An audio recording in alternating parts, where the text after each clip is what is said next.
coming? When, oh, when is he coming, the Redeemer? When will we see him? When, oh, when will we see him, the Redeemer? Come, oh, come from your kingdom up there, from your kingdom up there above. Come, oh, come to your people on earth, to your people on earth, bring love.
Listening to Winter by Macrina Vaidica. The trees have shed their colourful autumn robes. Winter is raging through the dark, empty branches, and I am listening. I am listening to the roar and to the quiet of winter. I am listening to a beauty that sometimes remains unseen. I am listening. I am listening to the seed hidden in the earth. I am listening to the dark swallowing up the light. I am listening to faith rising out of doubt. I am listening to the need to believe without seeing. I am listening. I am listening to the season of contemplation, to the urgency of our world's need for reflection. I am listening to all that waits within the earth, to bulbs and seeds, to deep roots dreaming.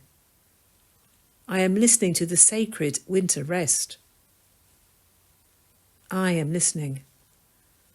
I am listening to long nights, comforting darkness, fruitful darkness, beautiful darkness. I am listening to the darkness of the winter season. I am listening to the sparks of hope within the darkness. I am listening. I am listening to storms raging out my window, to storms raging in my heart. I am listening to all that makes me pull my cloak a little tighter. I am listening to trust buried deep in the ground of my being. I am listening. I am listening to the kind permission of the season to rest more often, to reflect more deeply, to pray without words. I am listening to the sacrament of non-doing. I am listening. I am listening to my dreams and inner visions, to the unknown wrapped in the mystery of my life, to tears trapped in the underground streams of my being, to seeds watered daily by those tears. I am listening. I am listening to the quiet life in winter's womb.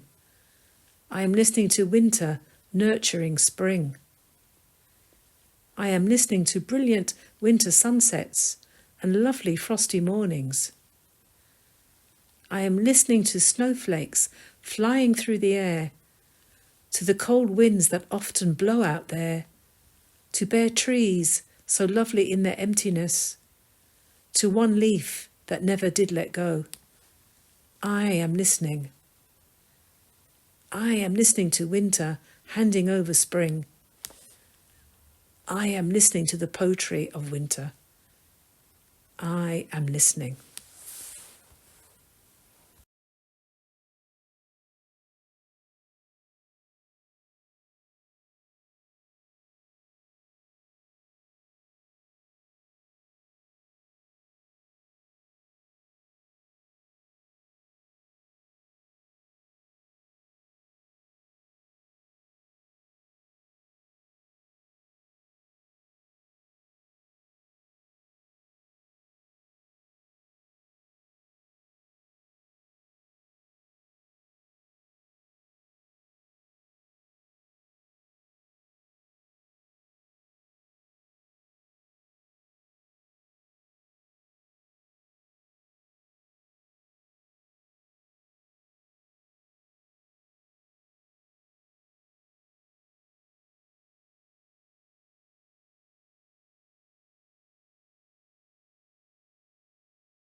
Art I have chosen for the first Sunday of Advent reading is the icon of Jesus walking on the water, written by Catherine Saunders, with a web address given below. This Gospel reading from Luke talks of pretty scary times with signs in the moon, stars, and lots of distress in the nations and roaring of the sea and people overcome with fear about what's going on in the world. Well, with recent disruptive election results and terrible floods in Spain linked with climate change, no wonder people are scared.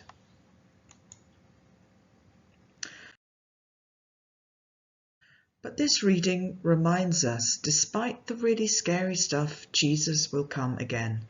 He is our Redeemer, the one who gave his life for us. How will we respond to that? The Gospel reminds us not to despair, but rather straighten up and lift up our heads. So this icon came to mind. Jesus walking on the water and Peter coming out of the boat to meet him. Jesus has left the disciples by themselves. A storm brews up, and the storm is overwhelming. In the midst of their fears and panic, they see Jesus, or someone who looks like Jesus. They can't quite believe. They reckon it must be a ghost.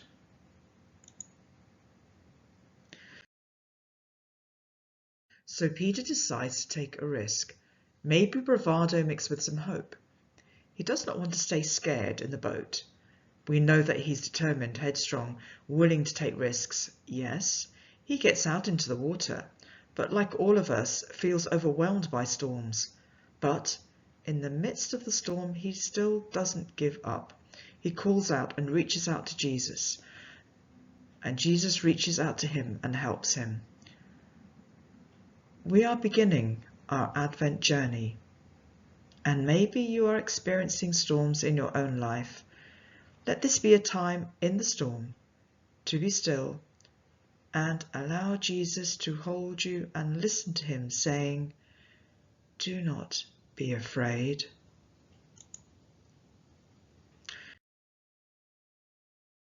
Peter has not been overcome entirely, doesn't sink beneath the waves, but Jesus holds him. But Peter has to stretch out his hand and ask for help. How many times do I think I have to struggle alone, that God doesn't care, when that is not true at all?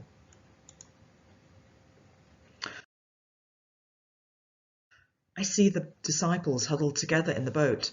They're sticking together, looking, I'd imagine, with fear and foreboding at Peter, wondering, "Oh my goodness, what on earth did you do that for? That's really scary, getting out into that storm. I mean, I would just want to stay in this boat and not get too wet." But they too, in their fears, witnessed the mercy of Jesus towards Peter.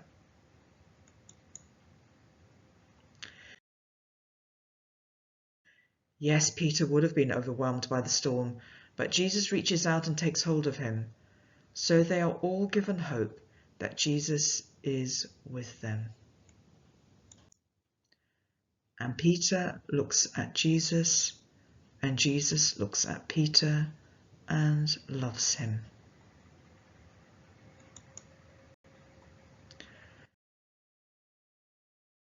Notice the state of the sea.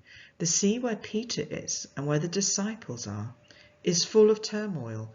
The waves are chaotic and twisting and turning. But if we follow Peter's eyes to Jesus and through Jesus, we see that the sea is no longer so chaotic. It is like when we are faced with the storms of life when we look to Jesus. We can have a different perspective. We are no longer alone. When we are with Jesus, the second person of the Trinity, a God who is love, we are not facing these storms alone. Jesus can bring calmness and inner peace in the face of chaos. One of the sisters from the pilgrimage group I am blessed to be part of said, "In a crisis, look for the helpers. Rather than looking at how bad the storm is, look for the light of Christ." So I chose this icon because it gives hope in the face of the storms that we face in the light of all the terrible news we see in the death of children and destruction in Gaza, Lebanon, and Africa, in the Darfur region of Sudan, and in many other places of the world that we're not so aware of. It's so easy to be overwhelmed, but then we can do nothing. We are paralyzed. But opening our hearts and minds to Jesus, we can let him touch our hearts and listen to him. What can we do? What part can we play? Listen and pray to bring light, hope, and love of God into the situations that we are facing today.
chosen